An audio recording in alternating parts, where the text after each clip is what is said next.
Well, life's got a bit of a sick sense of humor now, doesn't it? Well, this is going to be a different video, considering you only have two other videos to reference this one off of. But yeah, hi, this is No Category Me. Yes, this is my real voice. No, I'm not going to be editing it for this to make it sound different. I don't see any need for it. So, yeah. So, like I said, this is going to be a bit of a different video. This is actually going to be a response video to a recent controversy. To the controversy surrounding the channel DanPlan. Yeah. Now, don't worry, I'm not going to make this entire channel completely dedicated to responding to drama, responding to controversy. Honestly, I'm one of those people who won't hear about a controversy until like 2 weeks after it happens, and I'm not kidding, I usually hear it from my family. I don't even find it online. I kind of get stuck in my own little bubble on YouTube, so I don't really go to the trending tab all that much. I wasn't subscribed to PewDiePie around the time of that controversy. Heck, I actually heard of that controversy through another channel called Film Theory. Like, I literally didn't even hear about it through PewDiePie himself or through news media or anything of the sort. I'm really not all that interested in celebrity controversy unless it's just so stupid, like for example, like the Belle Delphine bathwater. Only reason that irritated me was because it just made me lose faith in humanity. But even then, didn't hear about that till 2 weeks later from my sister. So yeah, like I said, this is not going to be an entire channel dedicated to drama.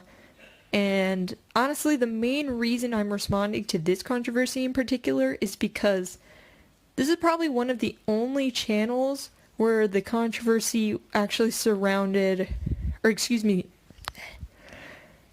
let me try that one more time. This is probably one of the only controversies that has surrounded a channel that I've actually been subscribed to and invested in.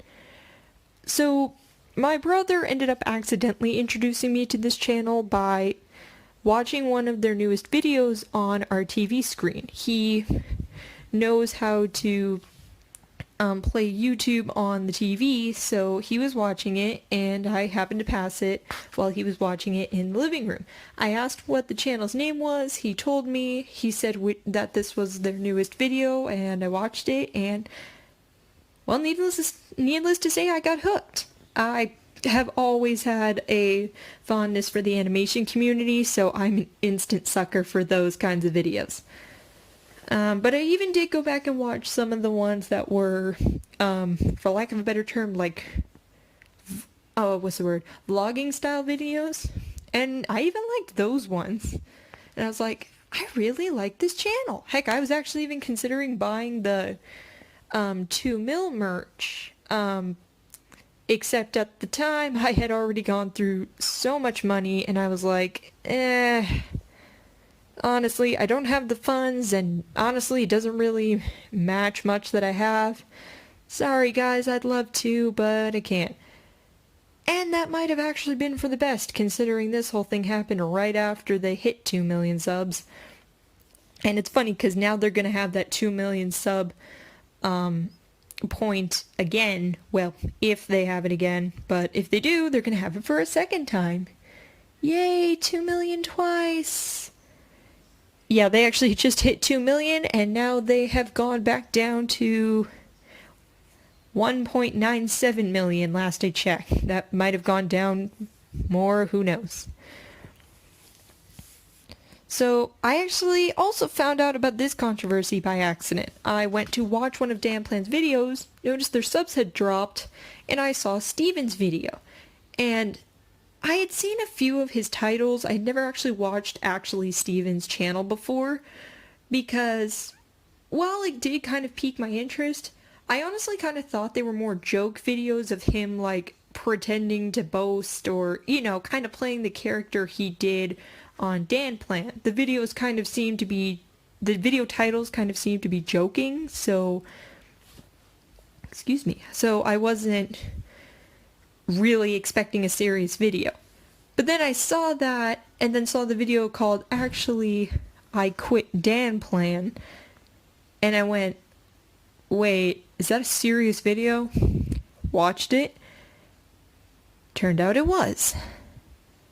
So, yeah, that was great to hear. Great.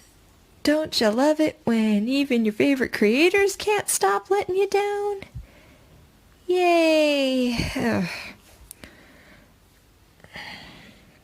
So, immediately hearing about it, I was like, I kind of want to respond to this, but I didn't really know how to feel. Because, like I said, this is actually a channel that I was genuinely a fan of. Most of the other controversies, like the one with PewDiePie, I'm like, I didn't really care about PewDiePie. I liked his music video, Congratulations, and his Dr. Phil reactions, but that was really it. But this one was a channel that I genuinely had interest in, and I was kind of interested when I heard they were hiring animators, but I'm like, I can't even draw on a basic level, so that's not going to happen. I was like, I kind of want to have a channel like this. And then to hear about this whole thing was just disheartening, to say the least. And to hear that Steven, of all people, was getting mistreated, and was just, it's like, you're just an employee, to quote his video. Not gonna lie, made me look back at the videos in kind of a different perspective. So, I also just recently watched The Joker, and I am going to go into spoilers, so warning, click away if you haven't seen it yet, so, yeah, just a heads up. But if you go back in that movie and you watch it again, you realize there's things that aren't real. You realize some of it's taking place in his head, but some of them are real life events. So that's kind of how I felt like going back and watching those videos. It was kind of like, especially when you knew the timeline of this entire ordeal happening behind the scenes. Like even the Disneyland video was like, so how much of this is sincere and how much of this is playful banter that's just actually meant to be jokes between friends, and how much of it is kind of pointed jokes with air quotes, that kind of reflect what's going on behind the scenes. Yeah, it's just, again, it's exactly like watching the Joker, kind of like what's sincere, what's playful banter, and what's kind of pointed jokes. So, yeah. And what finally convinced me to make this video was actually seeing another response. It was, I believe the name of the channel was Snuzzle? Here, let me pause really quick. I was close. It is called Snazzle. So, hearing him make points about business and friends and why they actually do go together and how he disagreed with Steven's point, I actually kind of wanted to talk about this. So I kind of want to be a YouTuber. I want to have my own business like that. But I have to disagree with Snazzle's opinions on friends and business do go together. I'm sorry, I have to disagree. Because the problem is, say, the best example I can think of is if the roles are actually reversed here. So obviously in this case, from what Steven stated, Dan was taking advantage of him. He wasn't paying him enough even though he contributed equally to the channel. Maybe he was only the jokester, but honestly, I think more people were attracted to the channel because of Steven, because he was kind of the backbone of it. He was the humor, he was the comedy, and then you could also see him get really emotional in, like, say, the Immortal episode of by the way, what if you were immortal? Like, so I think people were really tied more to Steven than Dan. He was kind of the backbone of the channel.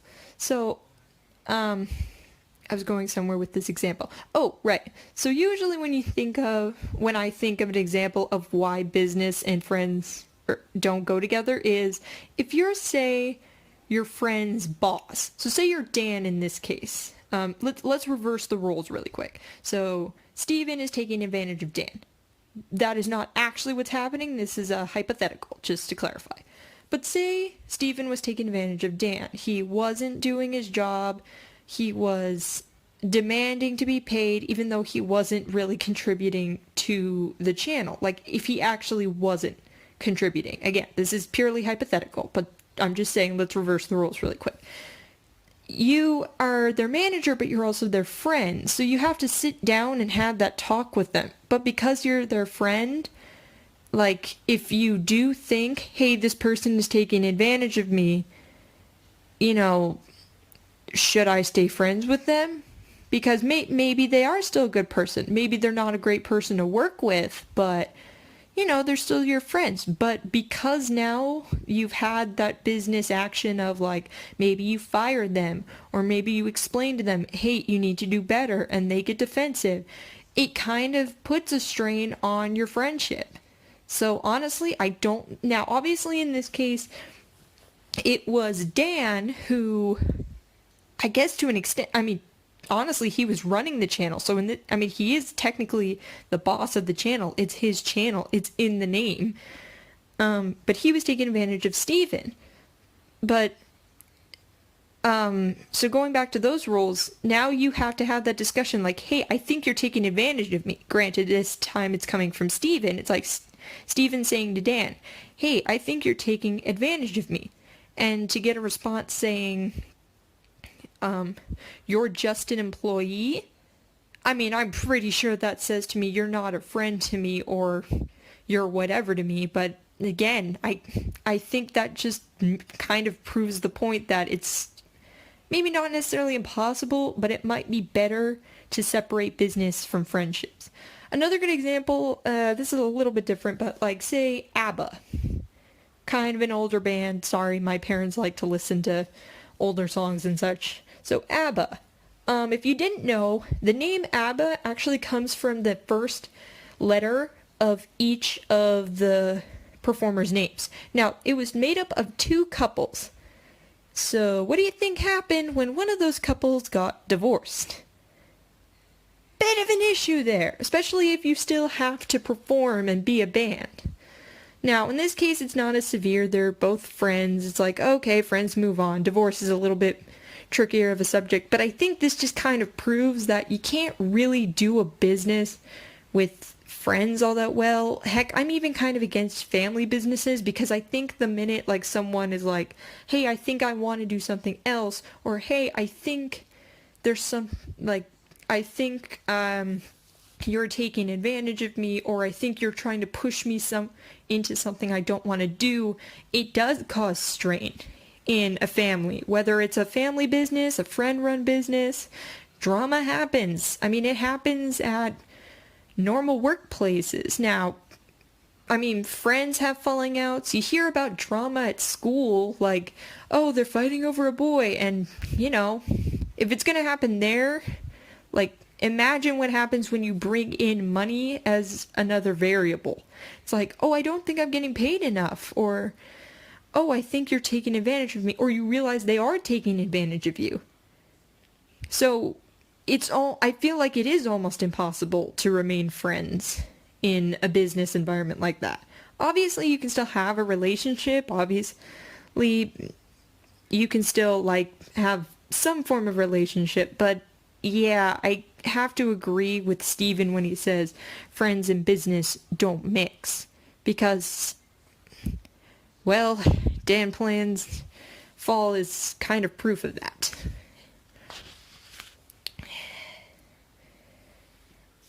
This is just, ugh.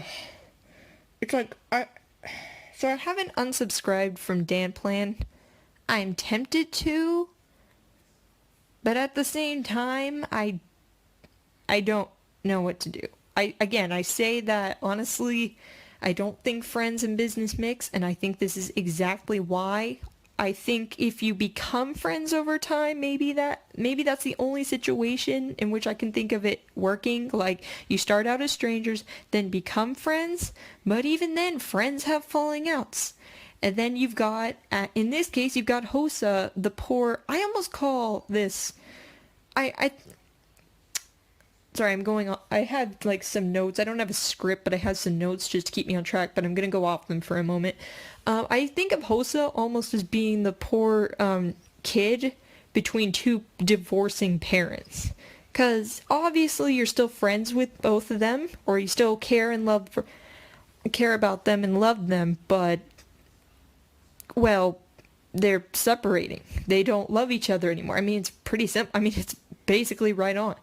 And as someone who was usually the middle person or middle child, middle man, whatever you want to call it, between friends who would fight and have drama because I didn't know how to pick out very good friends at the time. Yeah, I just feel bad for poor Hosa. I feel bad for Steven, but I don't know how to feel about Dan because, I mean, obviously he took advantage of him, but I don't know. I don't know how to feel about Dan. I know how to feel about his actions, which are very wrong, but I really don't know what to say about Dan personally. Like, again, their personalities kind of merge into their characters on the channel. So you kind of wonder, what is really Dan? Is he really that nice? Is he really a douche? Is it all an act? Is it real? But he just, I don't know, got greedy because, I mean, human beings do. Is he really not necessarily evil? I'm not saying he's like a serial killer or anything. Obviously, what he did was wrong, but it's like how real is the personality you think? Because even Steven admits in his video, it's like, I perfected all my characters. I perfected all these acts. But to an extent, the whole channel was like just three guys kind of hanging out, joking off each other, playing off one another, sharing experiences, like their video of first impressions of each other, which, not gonna lie, even watching that, I was kind of like, Steven just kind of seemed like he didn't want to do this to begin with. Even the way they worded it, saying, Dan going, oh, I have a great idea. Let's make a YouTube channel. It didn't even seem like Hosa really cared to do it. And to be fair, I'm not saying, oh, he forced them to do it. If they went along with it and they eventually warmed up to it, fine. If he did force them to do it, that's terrible. Again, it's kind of like you don't really know how much of that was all acting and hiding behind smiles and pretending everything was fine while that drama was going on in the background, and how much of it was kind of real. Like, I'm gonna make the reference again. It is honestly kind of like watching the Joker. Just like, what's real, what's not, what's sincere, what's maybe fake, or what's maybe sincere but maybe overblown, what's what, pretty much. As for DanPlan's channel in the future, I don't know, man. Honestly, I kind of kept joking about it, but I wonder if they will do this because, so the argument was obviously between these three, well, not between these three, but between Steven and Dan. So, I almost wonder if they might just, I don't know if they'll maybe replace Steven. I think because of the whole situation, I don't think they really could, but I wonder if they're going to do it by themselves for a while and maybe convince Jay to just kind of, or gradually convince Jay to be kind of the Steven 2.0. Like, I'm not sure. And by the way, I have no evidence that this is their plan. This was just kind of my own personal thoughts as I'm watching it. I'm like, because they're like, oh, Steven was the backbone. I was like, well, I mean, Jay had a pretty similar personality. You don't think maybe they'll rope him into it, do you think? So, yeah. There is no happy new year when you become an adult. There's just a new year and trying not to die and trying to not be let down by everyone around you. Yay. Okay, sorry, I'm getting really cynical now. It's just, yeah, that was just disheartening to say the least. And to hear again that Steven was the one getting taken advantage of, I mean, it's just, Steven, again, Steven of all people, you know, quite literally the one who would always act the toughest in the videos is the one being taken advantage of. It's just disheartening. So yeah, I guess those are basically all the opinions I can think of for this whole DanPlan controversy. By the way, I'm re-recording this outro because I got a lot of noise in the background on my first take, so I cut it out and then just re-recorded this part. So yeah, like I said, controversy isn't going to be something very common on this channel, or God, at least I hope not. Thankfully I work alone, so I don't have to worry about that part. Yay! At least not too much. But yeah, so if there's any in particular that you want me to comment on, I guess I could consider doing it. Again, I don't want to make it very common, but I mean, here and there, every once in a while, sure, if you guys want me to, I will. But otherwise, yeah. Alright, goodbye.